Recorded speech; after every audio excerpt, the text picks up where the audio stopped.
Hello and welcome. Thanks for tuning into our YouTube channel here at the Wayne County Extension Office. As we spend some time in the clay studio today, I will be covering creamers, and this demonstration will mostly be on how to create this one. I will be spending more time on that, although I have been working on two simultaneously, and those are the two examples that you see here. And I will be explaining the difference between the two on how they were made, which includes how the feet are made because the feet are different on both. And in the end of the video, I will circle back to these completed pieces to give final comments on the whole process. So stay tuned and enjoy the video. So this will involve making a cylinder as I would normally demonstrate with other pieces, and then I will alter the form a little bit and make a spout on the rim. And I am going to show you how that's done with a piece of clay that's about half a pound or so. I just finished this one, and the next one I make will be similar to that, and at the end I will show you how to pull the handle. So I'm going to set this aside, get a new bat in place.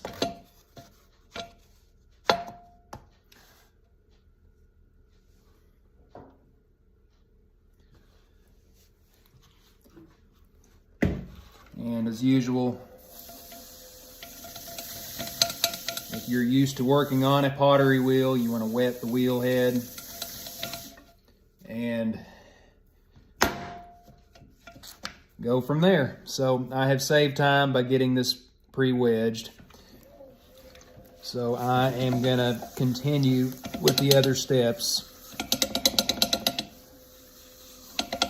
And it first requires centering, so that's what I'm focusing on at this time.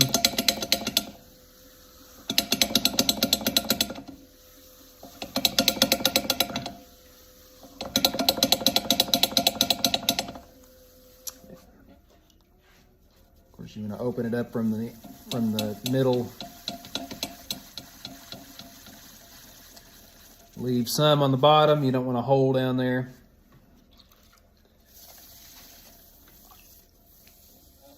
Slow the wheel down a little bit and begin to pull up on it.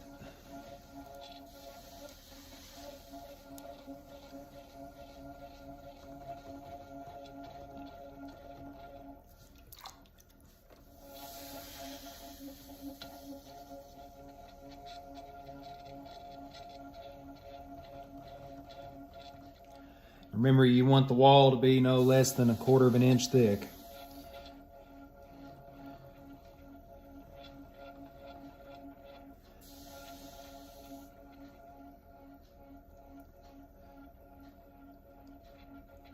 And if you're tuning in and not familiar with any of this, the clay is too fragile when it is any thinner than that.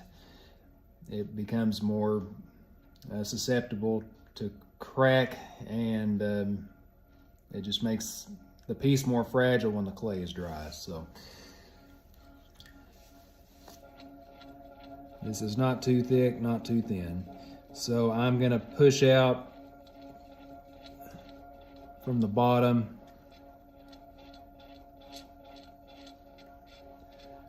to make the belly, and then I will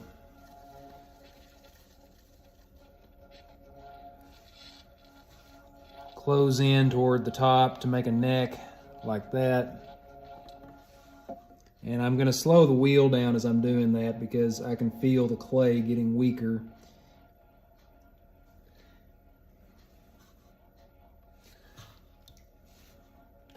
And that rim will need to be trimmed off soon.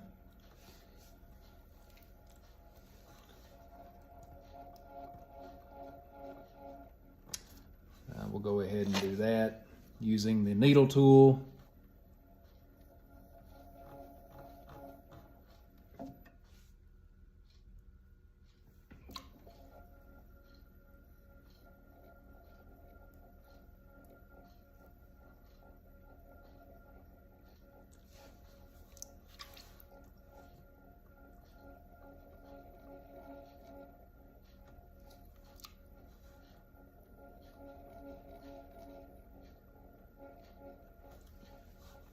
and I want to make the rim thinner.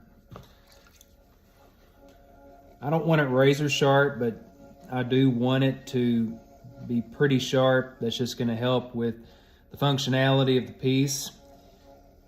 You know, a vessel like this is going to be used to pour liquids. It is a creamer after all, so it's going to be mainly used to pour cream for when you're drinking your coffee, but at the same time you could use it for maple syrup. But you want that edge of the rim to be sharp enough, because the liquid is going to flow over that more easily the sharper it is. Again, not razor sharp, because you don't want it to be a hazard, but you don't want it to be too round. Otherwise, it's just going to roll down the side of the wall when it's being used.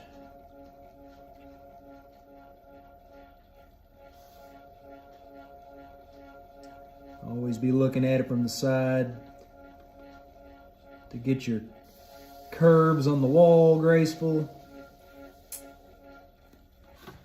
And I'm going to use the rib to trim away part of the base that's flaring out.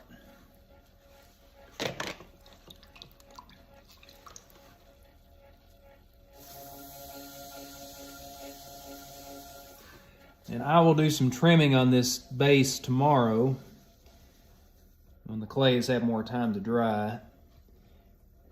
But I went ahead and trimmed that skirt away, the clay that likes to flare up down there.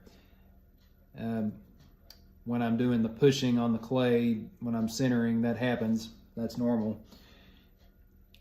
Right now, I am pretty limited on what I can do since the clay is wet, but I did trim that part off, and tomorrow I will make the base cleaner on the trim table.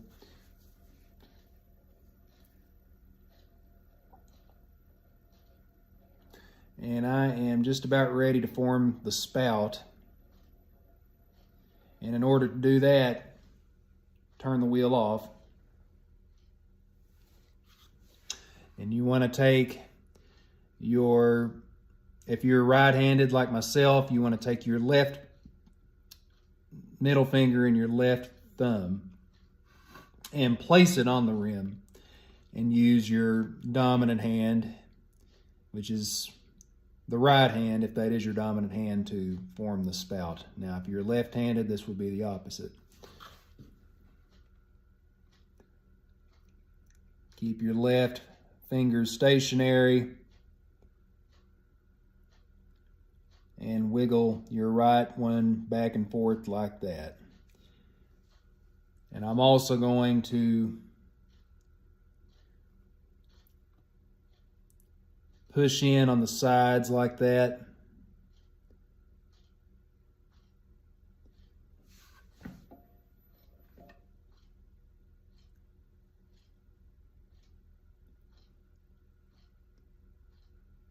And I'm going to push down too.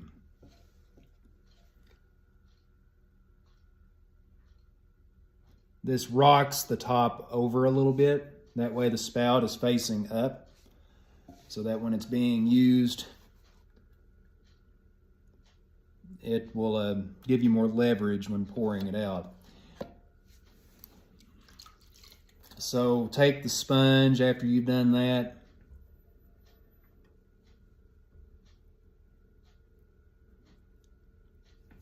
Just clean it up a little bit.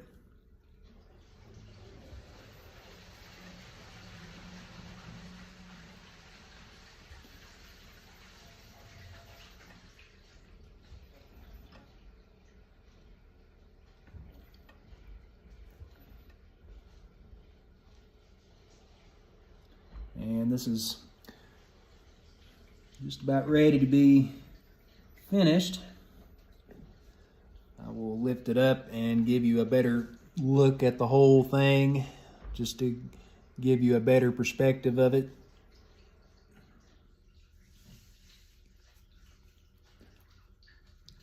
I will do some extra detail work on it as I'm doing the trimming tomorrow.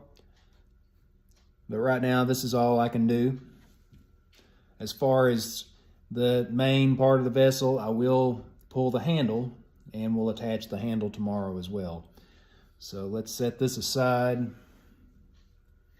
Be sure that you have a bucket of water handy. You would anyway if you're throwing. And take the piece that was rolled out as a coil.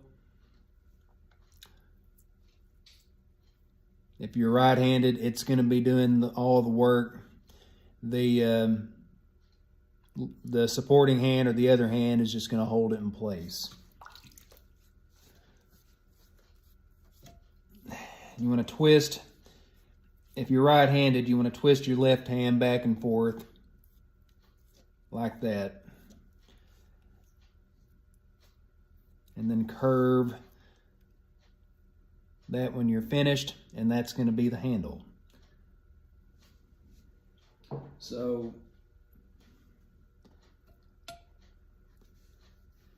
once you've done that, just set it on the bat next to your other piece. And now all I can do is dry out to the leather soft consistency, and then you can begin to do the extra work. So now that 24 hours have passed, the clay is in the leather soft stage, and I can now attach other pieces of clay to it for hand building if I wanted to. I will be attaching the handle for that matter here in just a few minutes. But right now I want to focus on trimming the base and any other necessary trimming on the wall. And I'm actually going to start with the wall while it's sitting up the way it is. So I will get that centered.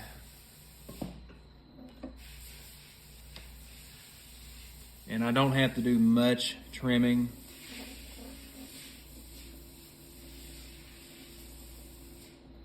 But if I feel like the curves need to be a little better, I can take the ribbon tool and do what I need to make that look better. So I am gonna go ahead and stop there and then turn this piece upside down so that I can trim the base. And I have a better video on specifics when it comes to using trim tables. So please refer to that. I have included a link to that particular video in the description below. But what I have to do is flip these clamps around and put the rods in.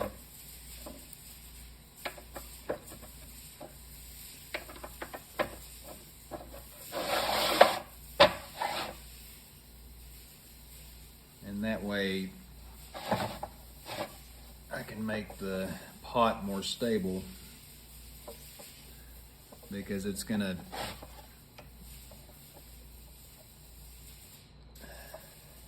clamp higher instead of down here at the bottom.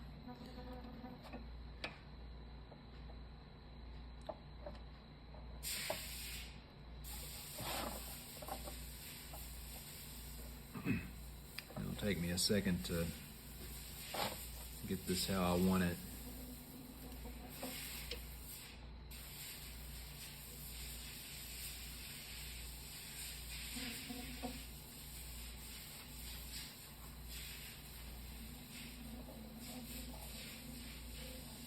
Okay, I'm going to work with that.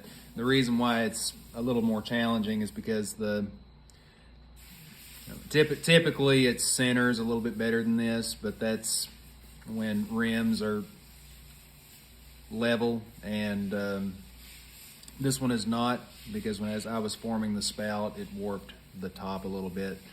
So it's a little trickier getting this back to the center when it comes time to do the trimming.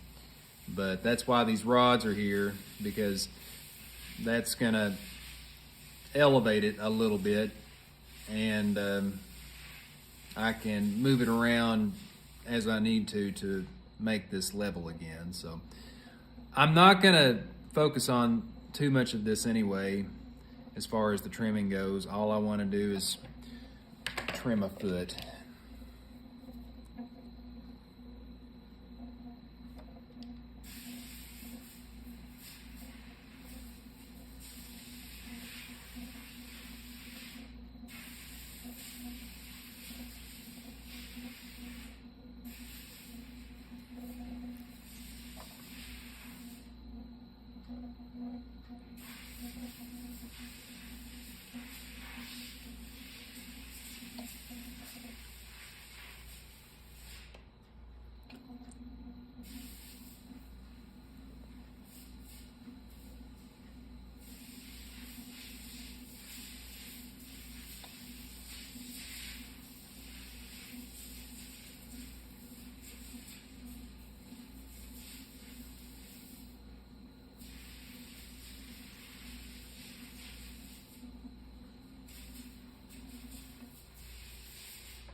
And I am just about finished with that. I just want to grab a wet sponge and run that over the base.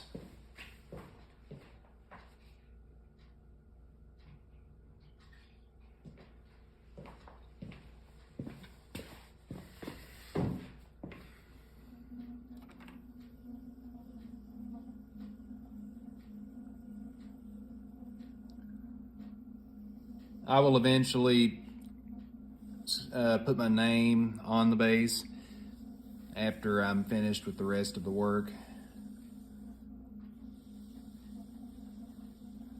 But I just want to clean up the footing here before we move on to the next step.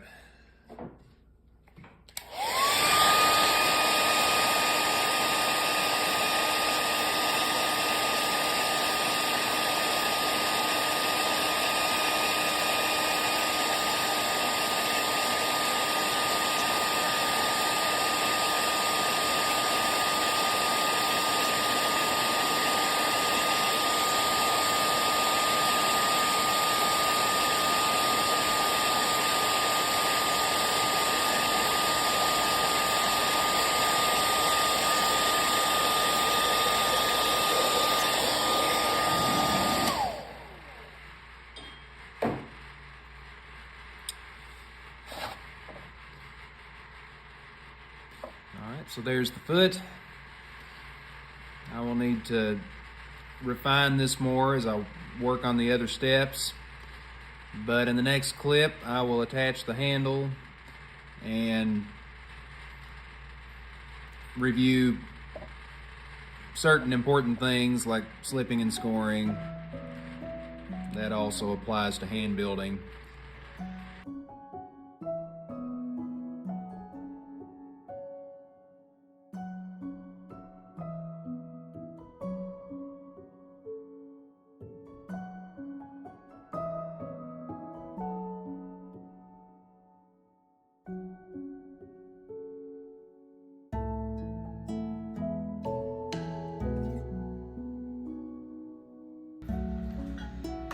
So I am about to attach the handle, and I have another example that I wanted to show up close just to give you an idea of how it's going to look after it is attached, after I have done the refining that I need to do, the polishing, all that. The difference between these two vessels is the way the foot is made. I hand built 3 different places on the bottom. I just formed 3 small balls of clay and then attach those. You know, that elevates the piece. That's one way you can make a foot. But as you saw in the last clip with this one, I trimmed the foot on that trim table on the Giffen grip. So that's just a difference between the two as far as footing goes. But that's how this piece, as far as what the handle will look like, this will look similar by the time I'm finished with.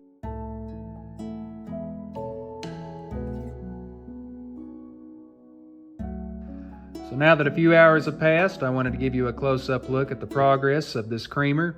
I spent another 30 to 45 minutes from the last clip working on this extra detail.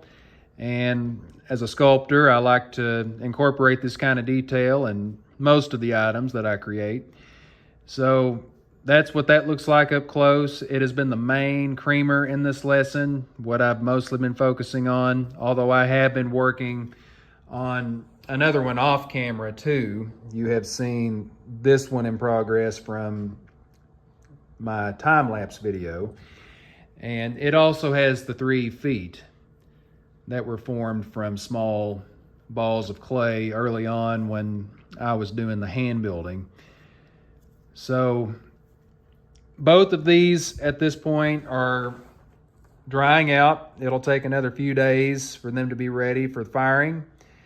And then I will talk about glazing after they're in the bisqueware stage, and we'll shortly after that finish the video.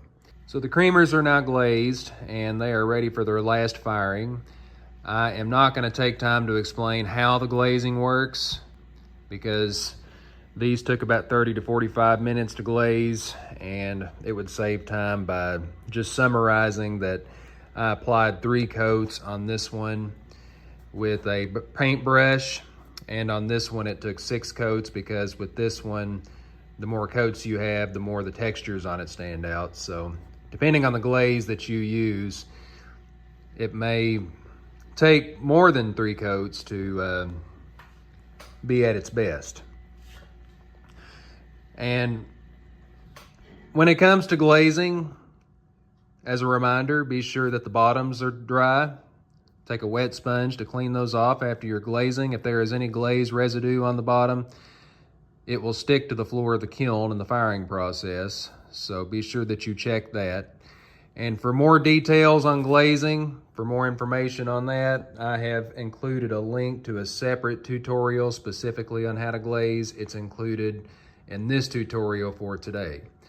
And in the next clip, we will conclude the video when these pieces are finished. So after the glazing, these pieces have been through their last firing, and now that they are complete, I wanted to show you these details up close. As I had explained in the first clip, this is the creamer that I've been mainly focusing on in this demonstration. So after all that detail work I spent time on in earlier clips, this is what it looks like with a lighter colored glaze to enhance those details. And as I had mentioned, this is the one with the foot trimmed from the Giffen grip. This other one is a more neutral, it's more neutral in color, but it has the feet that protrude from the bottom. Those were hand built early on. Minimal detail in this one. The color is also minimal. And this glaze is a little more unpredictable in how it looks, depending on how many coats is on it. This one takes about 6 coats to look its best. And you will notice that it occasionally has details like that. Beautiful glaze though. It's called Archie's Base, and it's one of my favorites. So with that said, I also made matching bowl sets to go with these creamers.